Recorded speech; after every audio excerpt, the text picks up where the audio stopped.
Narendra Modi has spoken at length about post-Godhra violence, the state of Muslims in Gujarat, and other sensitive issues in the state. Let me get a perspective now from Sanjeev Srivastava, senior journalist, now joining us on the phone line. Sanjeev, what do you make of this? This isn't an apology from Gujarat Chief Minister, as many have been demanding, but this is a statement to a paper, to an Urdu daily, which many would perceive as a part of the process that Modi has been doing for quite some time, the image makeover, the perception change that he's been trying.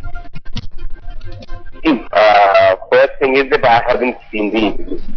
Whatever I know about the interview is in last couple of minutes when I was actually waiting for you to ask me a question, I was listening to what Shahid Siddiqui was saying, who is somebody I know quite well, and I quite enjoyed what he was saying, that it was a freewheeling interview and he got a call from CM's office and was invited in. I think it was a great publicity and PR on the part of Narendra Modi to have chosen to invite somebody like Shahid Siddiqui, known journalist from the national press. He runs an Urdu paper. Also, he's a SP leader. So, an interesting choice to give an interview to.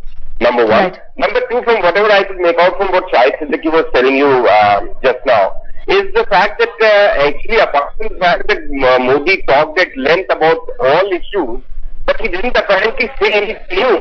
This is an old stand of Narendra Modi to say that even I have had this conversation with Mr. Modi, that why don't you apologize, or will you actually apologize? So he actually narrated to me an incident of a few years ago when he actually responded to this question, telling a journalist that if he has actually committed a crime, then who is that journalist, or for that matter anybody else, to forgive him after he seeks an apology? Then he needs to be punished, because for such a crime there is only punishment. You can't say sorry and get away from it.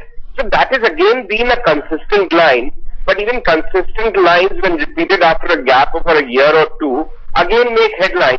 So it's again a very intelligent, I think very good use of media by the Gujarat Chief Minister to once again focus on an issue which kind of helps him in the Gujarat elections, in the run of Gujarat elections, at the same time doesn't take him away from his core constituency of those who believe in the Modi brand of politics and what Modi stands for: development, quick decision making.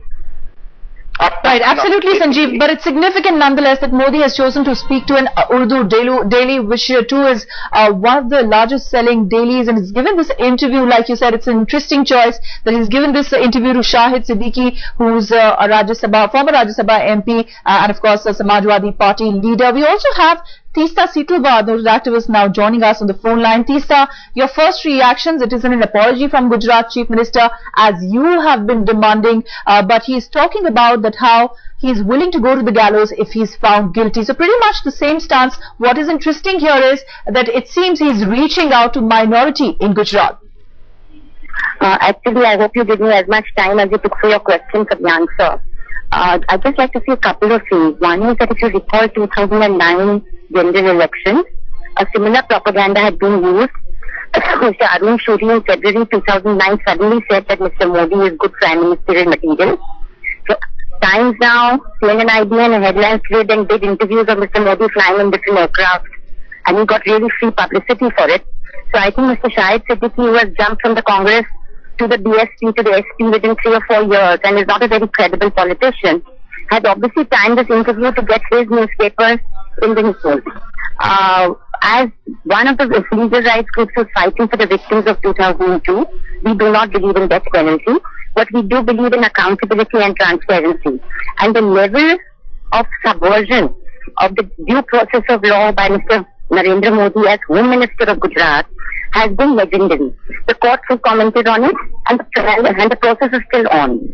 So I think one should really dismiss this interview at two levels. One is that as a very good PR exercise for sure by Mr. Modi, but secondly also question the motives of Mr. Shahid Siddiqui, who is obviously a politician who flips from party to party, to do this interview to come into the news himself. Is he talking for himself, or is he talking for Mulayam Singh's Samajwadi Party? I think these are issues which are the subtext of this interview. But I think I agree with Sanjeev to that extent when he says that Mr. Modi wants to bring 2002 in the electoral framework when he's facing problems on corruption, on governance, and facing problems most of all from Mr. Keshubhai Patel.